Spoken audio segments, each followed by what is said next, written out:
어려운 철학책을 한 글자 한 글자, 한 문장 한 문장 함께 읽으면서 설명해 드립니다. 안녕하세요. 철학책을 강독해 주는 남자 철강남입니다.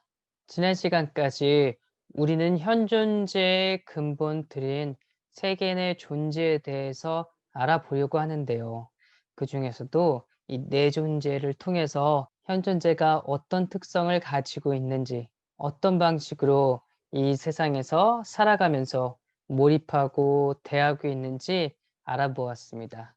하이데거는 이 내존재라는 양식은 뭐 어디 어디에 몰입해 있다고 이야기를 하면서요. 사물처럼 그냥 이 세계에 단순히 출현하는 것을 세계 내부적이라고 한다면 현존재는 계속 어딘가에 몰입해 있기 때문에 그 어딘가에 집중해 있기 때문에 세계 내 존재 몰입해 있다고 말합니다. 그리고 이렇게 몰입하는 모든 행동 양식을 배려라고 이야기를 했어요.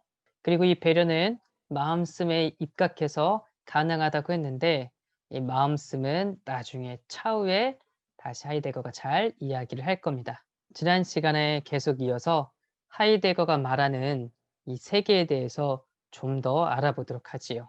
우리가 함께 읽을 페이지는 86쪽 두 번째 문단입니다.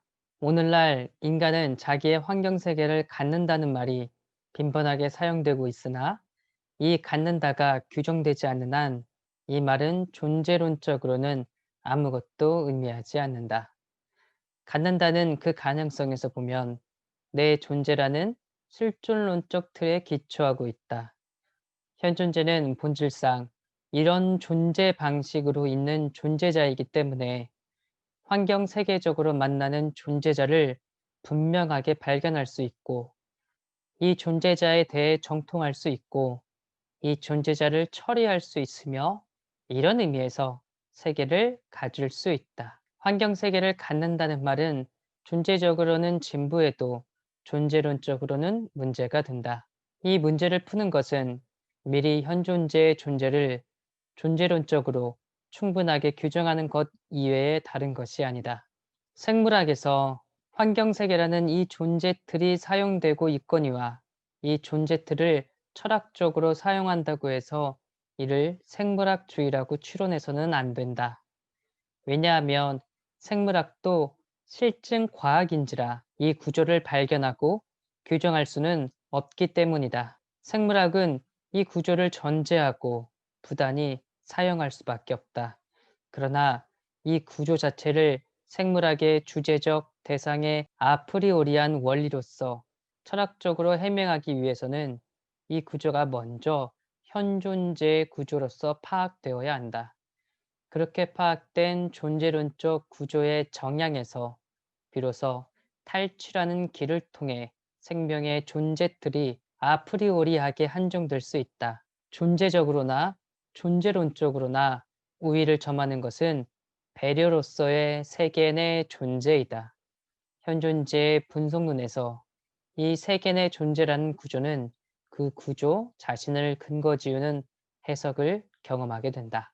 네, 길게 한 문단을 한번 쭉 읽어봤는데요. 실은 이 뒤에 하이데거가 이 환경 세계에 대해서 이야기를 할 건데 이것을 존재론적으로 물어봐야 된다. 존재론적으로 좀 더 파악해 봐야 된다. 이렇게 말하고 있네요. 자, 존재적으로 묻는 것과 존재론적으로 묻는 것 어떤 차이가 있을까요? 아직도 존재적인 것과 존재론적인 물음에 대해서 명확하게 이해를 갖지 못하고 있는 분들이 있을 것 같아서 제가 더 쉽게 이야기하자면 존재적으로 묻는 것은 한 번, 한 두 번 정도 이렇게만 묻는 거라고 생각하시면 좋을 것 같습니다. 하이데거는 어떤 것이 존재한다고 하면 그것이 존재한다는 사실과 어떻게 존재하고 있는지 그것의 상태에 입각해서 함께 바라봐야 된다고 이야기를 하는데요. 존재 사실에 입각해서만 묻는 것, 이걸 존재적이라고 보시면 좋을 것 같고요. 이 존재 사실과 존재 상태를 제대로 파악하기 위해서 묻고 또 묻는 것이라고 생각하면 좋을 것 같습니다. 그러니까 한두 번만 물으면 존재적 물음이고 묻고 묻고 또 묻고 그래서 그것의 기본 개념을 찾을 때까지 그것의 근본 의미를 찾을 때까지 계속 묻는 것을 존재론적인 물음, 존재론적인 탐구라고 보시면 좋을 것 같아요. 그래서 하이데거가 말하는 세계는 실은 이후에 뒤에 보면 이제 칸트식이라든지 아니면 우리가 상식적으로 생각하는 그런 세계하고 다르고 환경 세계를 먼저 바탕으로 해서 그것에 대한 이해부터 시작해서 우리에게 주어진 그런 세계에 대해 분석을 해 나가고 이를 통해 세계 내 존재라는 의미를 명확하게 하려고 노력을 할 거예요. 그것을 위해서 하이데거는 이 환경 세계를 갖는다. 세계를 갖는다는 것이 무엇인가? 이것에 대해서 존재론적으로 한번 물어보기 시작하겠다. 이렇게 말을 하고 있네요. 물론 여기서 하는 이야기는 이 존재론적으로 물어서 어떻게 결론을 맺어서 이런 것이 바로 환경 세계를 갖는다라는 의미입니다라고 말한 것은 아니고요. 앞으로 환경 세계를 갖는다라고 하는 그런 의미에 대해서 내가 물어보겠다라고 하고 종래 기존에 우리가 생각하는 것, 기존에 우리의 상식선에서 이렇게 환경 세계를 갖는다라고 하면 꼭 생물학적인 이유로 어떤 특정한 공간 내에서 구체적인 어떤 거리 내에서 이루어지는 그런 활동, 이걸 아마 생물학주의라고 하이데거가 말을 한 것 같은데요. 이런 활동으로서 내가 파악하고 겨우 그런 부분에서 겨우 그런 의미에서 내가 말하고 설명하려는 것은 아니다. 이렇게 말하고 있어요. 그리고 오히려 이렇게 환경세계라는 것도 생물학적으로서 그렇게 파악하는 방식도 제대로 파악하기 위해서는 근본 물음에 입각해서 파악하기 위해서는 우선 우리 현존재가 이해하고 있는 현존재가 가지고 있는 어떤 존재론적인 구조 마치 뭐 실존과 각자성, 세계 내 존재와 같은 그런 특성들에 입각해서 파악해야 제대로 파악하는 거라고 말하고 있네요. 그러나 지금까지 주어진 이 존재 틀의 규정은 전적으로 소극적인 진술에 그치지 않는가? 우리가 늘 들은 것은 단지 그토록 기초적이라고 일컬어지는 내 존재가 무엇이 아니라는 것뿐이다. 사실 그렇다. 그러나 소극적 성격 규정이 이토록 우세한 것은 전혀 우연이 아니다. 이 소극적 성격 규정은 오히려 그 자체로 이 현상이 독특함을 표명하는 것이며 이로 인해 진정하고 그 현상 자체에 적합한 의미에서는 적극적인 성격이다. 네, 지금까지 하이데거가 현존재를 분석하려고 할 때 이렇게 저렇게 이야기를 했잖아요. 그런데 이렇게 분석하는 게, 이렇게 정의를 하는 게 하이데거가 소극적인 것이지 않은가. 내가 지금까지 한 것은 내가 말하는 세계 이해는, 현존재의 이해는 이런 거 아니야, 이런 거 아니야. 이렇게만 얘기했으니까 소극적인 것처럼 보인다라고 말하고 있습니다. 네, 하이데거도 자신이 너무 이렇게 메꿔핀 맛, 떡밥만 날린다는 것 잘 알고 있는 것 같아요. 그렇지만 이렇게 함으로써 그러면 내가 얼마나 알고 있는지, 내가 실제로는 많이 알지 못하고 있구나 한다는 이런 무지를 깨달았으면 더 공부를 해야 되겠다. 더 알아봐야 되겠다. 더 나에 대해서 깊이 묵고하고 숙고하고 고민해 봐야겠구나. 이런 생각과 사유를 한다고 하는데요. 바로 이것이 이를 통하여 노리는 것이 이 하이데거의 책을 읽고 지금까지 '더 알아봐야겠다.'라고 생각을 했다고 한다면 그것이야말로 존재 물음을 계속 수행하기 위한 아주 적극적인 현상이라고 이야기를 하고 있네요.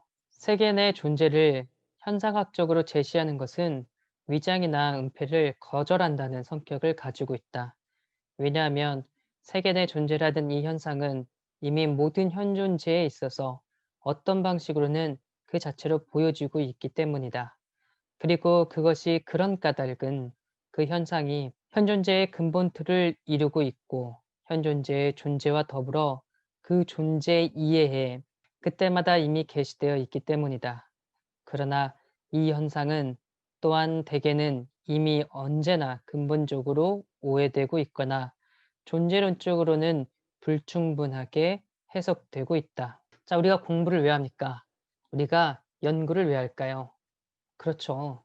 모르는 것을 알아가려고 공부를 하고 있고 미지의 것을 밝혀내려고 공부를 하고 있죠. 그러니까 앞에서 말했던 것에 이어서 하이데거는 우선 우리가 알았던 것, 기존에 생각했던 것에 대해서 부정하는 것만으로도 이제 몰랐다는 것을 깨닫는 것만으로도 새로운 알무로 나아가기 위한 적극적인 현상이라고 했어요. 따라서 인간이 세계 내 존재라는 이런 실존론적인 구조를 가지고 있다고 한다면 본질적으로 세계 내 존재라는 구조에 입각해서 모든 것들을 파악하고 있다고 한다면 이것도 어떻게 해야 됩니까? 은폐하는 식으로 자꾸 알지 못하는 식으로 놔둬야 됩니까? 아니겠죠. 자꾸 알아가는 방식으로 우리가 연구하고 파악해야 되겠죠. 그래서 하이데거도 이렇게 인간에 대해서 현 존재에 대해서 지금 많이 밝히고 있는데요. 문제는 현 존재가 여전히 왜곡되었고 여전히 은폐되었고 또 존재론적으로 물어보니까 묻고 또 따져 물어보니까 '우리가 너무 잘못 알고 있었네. 제대로 파악하지 못했네.'라는 것을 깨닫게 되었다고 해요. 그러나 이같이 어떤 방식으로는 보면서도 대개는 오해하고 있다는 것은 그 자체로 이 현 존재 자신의 존재 틀 이외에 다른 곳에 근거를 두고 있는 것이 아니다. 현 존재는 이 존재 틀에 따라서 자기 자신을 존재론적으로는 우선 자기 자신이 아닌 그러나 그의 세계 내부에서 그와 만나는 존재자와 그 존재로부터 이해한다. 네, 그럼 하이데거가 우리가 현 존재를 잘 이해했다고 파악했는데 알고 보니까 잘못 파악하고 있었네. 제대로 파악해야 되겠네. 제대로 연구하고 제대로 공부하고 그래서 제대로 밝혀야 되겠네라고 하니까 또 새로운 것에서 무언가 낯선 이론이나 낯선 경험들을 끄집어 와서 하는 것이냐? 그런 게 아니다라고 이야기를 하고 있습니다. 그래서 현 존재에 대해서 세계 내 존재라는 그 틀에 입각해서 파악하는 것은 전혀 다른 이론, 낯선 경험에서 온 게 아니라 우리가 그냥 이렇게 세계 내부에서 만나는 것처럼 정말 어쩌면 사물들을 우리가 만나는 것처럼 그렇게 만나고 있는 우리의 일상에서부터 시작할 수밖에 없다라고 하이데거는 말할 것 같네요. 이렇게 보니까 현 존재에 대한 이해도 하이데거가 보기엔 평균적인 이해라고 말을 하고 있어요. 평균적인 이해가 무엇일까요? 우리가 그것에 대해서 알긴 알지만 애매하게 아는 방식, 우선 대개 방식으로 아는 거라고 이야기를 했잖아요. 그러니까 우리는 나 자신도 언제나 그냥 우선 대개의 방식으로, 즉 불충분하게 이해하고 있구나. 내가 나를 잘 안다고 생각했는데 아닐 수 있겠구나. 이렇게 생각하는 것이 좋을 것 같아요. 현 존재 자신에 있어서 또 현 존재 자신에게 이 존재틀, 세계 내 존재는 언제나 이미 어떻게든 숙지되어 있다. 그런데 이제 이 존재틀이 인식되어야 한다면 이 과제에 있어서 분명한 인식은 바로 인식 자신을 세계 인식으로서 영혼과 세계와의 법례적 관계로 간주하게 된다. 따라서 세계를 인식하는 것 또는 세계에 말을 걸고 세계에 대해 논하는 것이 세계 내 존재의 일차적 양상으로서 가능하지만 이 경우 세계 내 존재가 그 자체로서 파악되어 있는 것은 아니다. 하이데거가 보기에 이 현 존재의 근본틀은 우리 인간의 근본틀은 세계 내 존재입니다.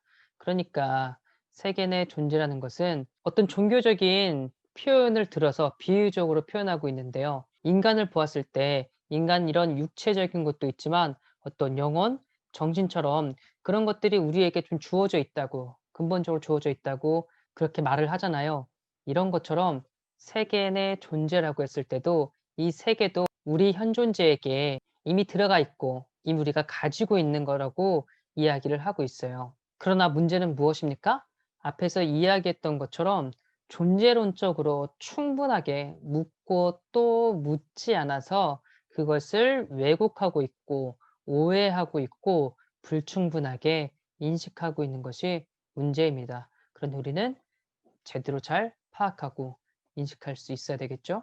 그러나 첫째, 이 존재 구조는 존재론적으로는 접근할 수 없지만 존재적으로는 존재자와 존재자 간의 관계로서 경험되기 때문에 또 둘째, 존재라는 것이 우선 세계 내부적 존재자로서 세계자의 존재론적으로 의존해서 이해되기 때문에 이제 말한 두 존재자, 즉 세계와 마음 간의 관계를 이들 세계의 논리를 근거로 해서 또 이것들의 존재 의미에서 즉 전제적 존재로서 파악하려는 시도가 생긴다. 세계 내 존재는 비록 전 현상적으로는 경험되고 주지되어 있다 하더라도 존재론적으로 부적합한 해석의 길 위에서는 보여질 수가 없다. 네, 정말 말이 어렵고 헷갈리네요.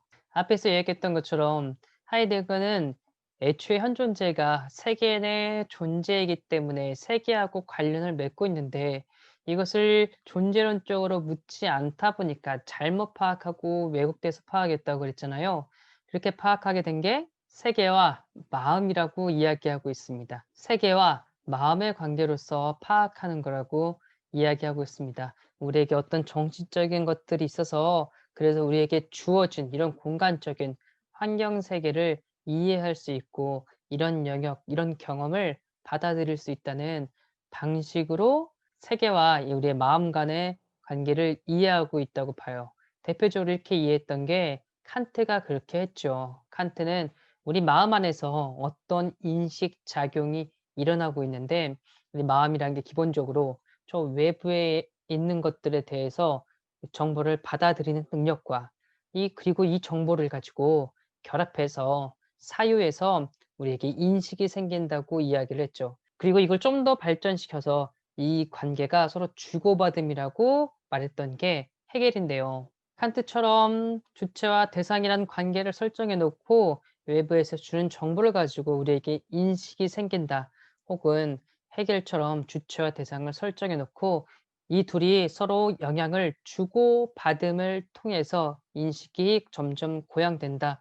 이렇게 이야기하는 것들은 하이데거가 보기엔 존재론적으로는 깊이 물었던 것이 아니다라고 말을 하고 있는 것 같네요. 그런데도 사람들은 지금 현 존재들을 고작 그러면서도 자명한 어떤 것으로서 부적합한 해석에 의한 부각을 통해 알고 있다. 이렇게 해서 현 존재들은 인식 이론이나 인식 형이상학의 문제를 위한 명증적 출발점으로 되는 것이다. 대관절 주관이 객관에 관계한다는 것, 그리고 그 반대이기도 하다는 것보다 더 자명한 것이 무엇이겠는가? 이 주관 객관의 관계는 존재되지 않을 수 없을 것이다. 그러나 주관 객관과의 존재론적 필연성, 특히 그 존재론적 의미가 불분명하게 방치된다면 그 주관 객관 관계는 비록 그것이 현 존재의 현실성에 있어서는 침해되지 않았다 하더라도 바로 그 때문에 지극히 불행한 존재에 불과할 것이다. 하이데거가 보기에도 엄연히 주체가 있고 나라고 하는 것 외부에 다양한 것들이 존재한다는 것, 객관에 있다는 것, 이건 너무 명확하다고 이야기했어요. 너무 명확하기 때문에 이것에 대해서 부정할 사람이 누가 있겠습니까? 없겠죠. 그러나 이 주체하고 객체가 어떻게 이렇게 구분되고 나뉘어져 있어서 어떻게 관계를 맺고 있는지, 그래서 우리에게 어떻게 인식을 주는지 계속 묻고 또 물어야죠. 왜 자명하다고 생각하고 더 이상 묻지 않아도 된다고 생각을 하고 연구를 진행하지 않냐고요. 너무 자명하다고 생각하여 너무 명확하다고 생각하여 더 이상 묻지 않았기 때문에 결국엔 이 주체와 객체 이 둘의 관계도 불분명한 것이 되어버렸다는 것이 하이데거의 이야기네요. 세계 인식이라는 것이 대개는 전적으로 내 존재의 현상을 법례적으로 대표하고 또 인식 이론만을 위한 것이 아니기 때문에 또 인식을 우위에 놓게 되면 인식의 가장 고유한 존재 양식에 대한 이해마저 오도되기 때문에 세계 내 존재는 세계 인식을 고려하여 더 예리하게 밝혀져서 세계 인식 자체가 실은 내 존재의 실존론적 양상이라는 것이 분명해져야 한다. 그래서 하이데거는 말하고 있습니다. 세계를 인식한다는 것은 종래의 기존에 해왔던 그런 인식 이론적인 작업으로서 밝히지는 않겠다고 하네요. 종래의 인식론들이 현존재의 세계 인식을 자꾸 오도하고 잘못 해석하고 왜곡하고 있기 때문에 하이데거가 정말 추구하는 그런 현상학적이고 실존론적인 작업엔 맞지 않다고 이야기를 하고 있어요. 그러니 이것도 차후에, 지금 아니고요.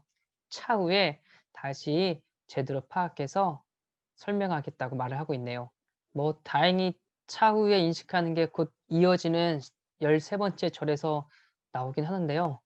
이 13 번째 절의 세계 인식을 하이데거는 몇 페이지에 짧게만 이야기하고 있고 이것도 차후에 말한다고 하니까요. 여러분들 당장 이 도대체 하이데거가 말하는 세계가 무엇인가 바로 얻을 수 없다는 점, 조금 답답하셔도 좀만 참으시기 바라겠습니다. 뭐 제 잘못이 아니고요. 하이데거가 이런 식입니다. 하이데거가 글을 쓰는 것, 논지를 전개하는 것이 이런 식이니까요. 여러분 조금만 참으시고 힘을 내고 좀 더 읽어 보시죠. 이렇게 계속 읽다 보면 어느 순간 '아.' 하고 깨달을 날이 올 겁니다. 특히 오늘은 하이데거 조금 더 애매하게 쓴 부분들이 많이 있어서 어려웠을 것 같은데요. 이 어려운 것도 같이 함께 읽으면서 따라와 주셔서 너무나 고맙습니다. 오늘 또 수고하셨습니다. 감사합니다.